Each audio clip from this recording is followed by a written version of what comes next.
जय हिंद दोस्तों, आप देख रहे हैं अध्ययन केंद्र। इस वीडियो के माध्यम से अभी हम पढ़ रहे हैं art and culture Lucent objective book है न्यू एडिशन का, जिसमें हमारा एक्सरसाइज है विश्व के प्रमुख धर्म। 8वां एक्सरसाइज है। 71 नंबर प्रश्न तक मैंने कर लिया था। 72 से अभी हम कवर करेंगे इसको। पर इससे पहले बता दें कि अगर आप मैथ पढ़ना चाहते हैं कॉम्पिटेटिव एग्जाम के लिए, साथ ही एकेडमिक मैथ भी, मतलब आपके फ्रेंड या दोस्त होंगे, भाई होंगे, तो उनके लिए भी अध्ययन केंद्र मैथ सर्च करोगे, लिंक डिस्क्रिप्शन बॉक्स में है। वहाँ पे भी क्लास 8 का मैथ चल रहा है और साथ ही कंपटीशन के लिए सगीर अहमद का मैथ का बुक चल रहा है। क्लास 8 का इंग्लिश मीडियम में चलेगा और कम्पिटिटिव के लिए हिंदी में चलेगा। चलिए 72 नंबर प्रश्न हमारा क्या है। आयु वृद्धि अर्थात जीवन का विज्ञान का उल्लेख सर्वप्रथम कहाँ मिलता है? सर्वप्रथम उल्लेख इसका मिलता है अर्थववेद में। अर्थववेद में। उपनिषदों में मुख्यतः विवेचित क्या है? उपनिषदों में मुख्यतः दर्शन शास्त्र। दर्शन शास्त्र ऑप्शन नंबर बी। उपनिषद पुस्तक है। उपनिषद पुस्तक है दर्शन पर। दर्शन पर ऑप्शन नंबर डी। प्रमुख उपनिषदों की संख्या कितनी है? 12। 12 ऑप्शन नंबर बी। नचिकेता और यम के बीच सुप्रसिद्ध संवाद किस उपनिषद में उल्लेखित है? ये उल्लेखित है कठोपनिषद में। Kathopanishad option number C. Mahatma Buddha के पंचशील सिद्धांत का उल्लेख किस उपनिषद में मिलता है? काफी अच्छा प्रश्न है ये। महात्मा बुद्ध का पंचशील सिद्धांत का उल्लेख किस उपनिषद में मिलता है? ये मिलता है छंदोपनिषद, छंदोग्य उपनिषद में। ऑप्शन नंबर ए। चारों आश्रम की सर्वप्रथम चर्चा कहाँ मिलती है? चारों आश्रम की सर्वप्रथम चर्चा मिलता है जावलोपनिषद। जावलोपनिषद। पुनर्जन्म की अवधारणा सर्वप्रथम कहाँ से आई है? बृहदार sorry Brihadaranya Kathopanishad. Brihadaranyakopanishad option number A. Buddha के अष्टांगिक मार्ग का स्रोत क्या है? बुद्ध के अष्टांगिक मार्ग का स्रोत क्या है? तैत्तिरीयोपनिषद। तैत्तिरीयोपनिषद ऑप्शन नंबर ए। भारत के राष्ट्रीय चिन्ह के नीचे अंकित सत्यमेव जयते शब्द किस ऐतिहासिक ग्रंथ से लिया गया है? यह लिया गया है मुंडको उपनिषद। मुंडको उपनिषद ऑप्शन नंबर डी। किस उपनिषद को बुद्ध से भी प्राचीन माना जाता है? बुद्ध से भी प्राचीन कठोपनिषद को। कठोपनिषद ऑप्शन नंबर ए। भारत का राष्ट्रीय आदर्श वाक्य सत्यमेव जयते कहाँ से उद्भव है, मतलब कहाँ से लिया गया है? मुंडको उपनिषद। मुंडको उपनिषद। वेदांत किसे कहा गया है? वेदांत किसे कहा गया है? उपनिषद को। उपनिषद ऑप्शन नंबर डी। हिंदू धर्मावलियों में प्रमुख धार्मिक ग्रंथ कौन सा है? प्रमुख धार्मिक ग्रंथ है महाभारत, रामायण, वेद। आंसर क्या बनेगा? डी। सभी सही है। महाभारत का मौलिक नाम क्या है, मतलब प्रारंभिक नाम महाभारत का क्या है? जय संधिता। जय संधिता ऑप्शन नंबर डी यहाँ सही है। आगे प्रश्न है, महाभारत का प्रारंभिक नाम क्या था? महाभारत का प्रारंभिक नाम क्या था? वही मौलिक नाम होता है जय संधिता। प्राचीनतम हिंदू महाकाव्य इसमें से कौन सा है?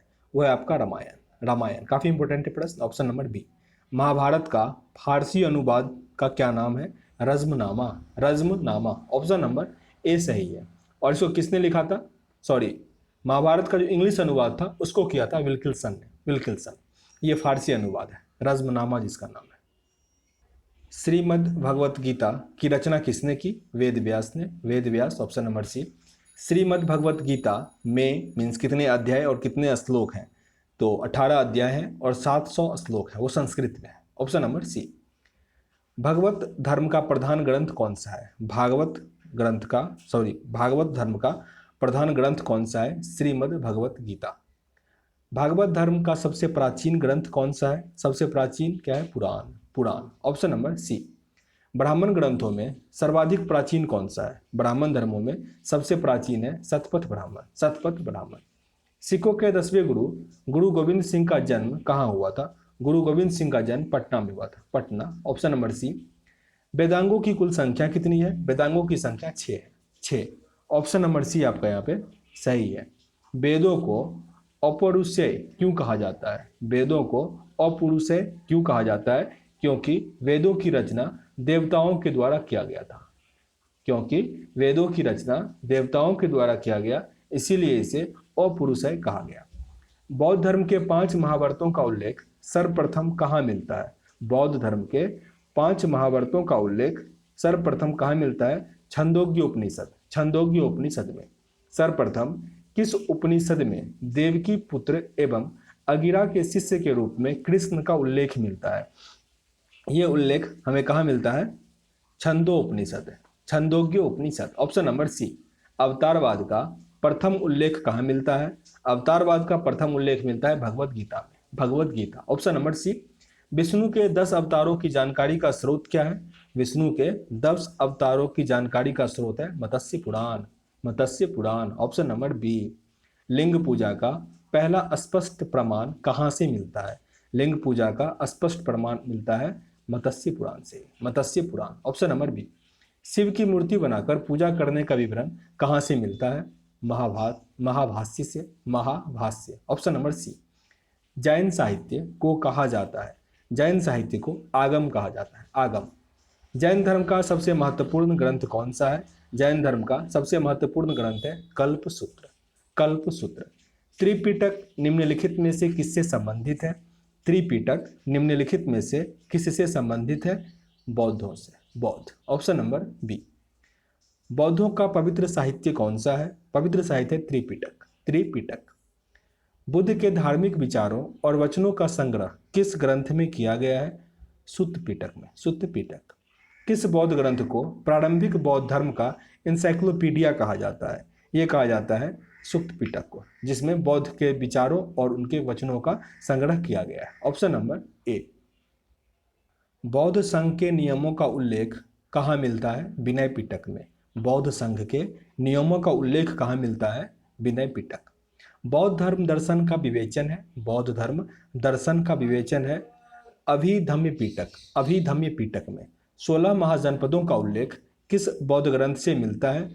अंगुतर निकाय से, अंगुतर निकाय से 16 महाजनपदों का उल्लेख मिलता है। बौद्ध धर्म का ग्रंथ है ये अंगुतर निकाय।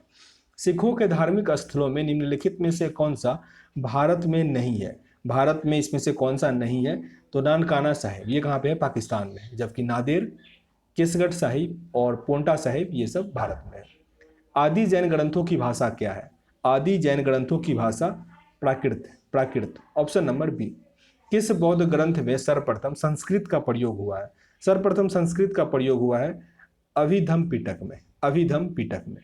ईसाइयों का प्रसिद्ध धार्मिक ग्रंथ कौन सा है? ईसाइयों का प्रसिद्ध धार्मिक ग्रंथ है Bible, Bible. Option number B. Sikh धर्म की पवित्र पुस्तक कौन सी है? सिख धर्म की पवित्र पुस्तक है गुरु ग्रंथ साहिब, गुरु ग्रंथ साहिब।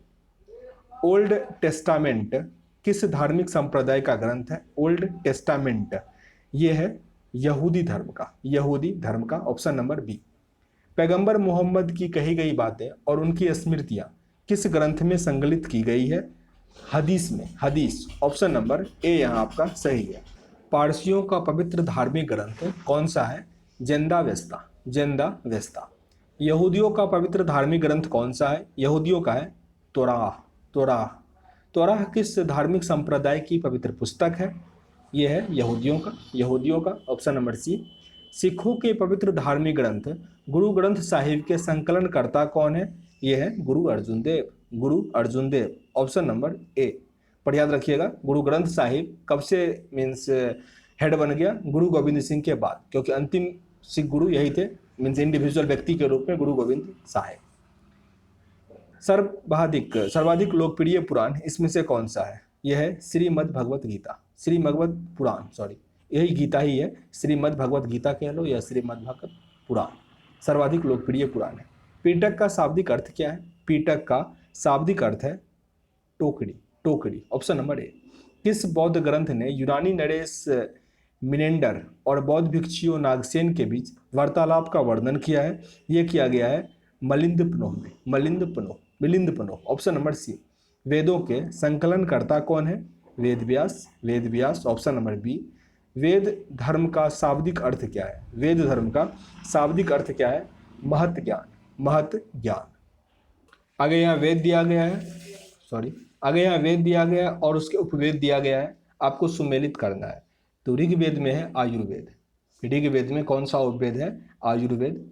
यजुर्वेद में है धनुर्वेद, यजुर्वेद में धनुर्वेद। सामवेद इसमें है गंधर्व वेद और अर्थवेद में शिल्प वेद। तो यहाँ हम इसको एंड करते हैं सेशन को। 129 प्रश्न तक आपका कंप्लीट हो चुका है।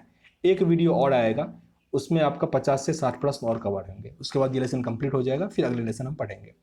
सेशन अगर अच्छा लग रहा हो जरूर लाइक और शेयर कीजिएगा अपने दोस्तों के साथ। चैनल पे नए हैं सब्सक्राइब भी कर लीजिएगा, और पसंद ना आ रहा हो या कोई क्वेरी हो, कुछ कहना चाह रहे हो तो कमेंट बॉक्स में जरूर मेंशन कीजिए, ताकि उसको हम दूर कर सके या उसको इम्प्रूव कर सके। मिलते हैं नेक्स्ट वीडियो में, तब तक के लिए जय हिंद।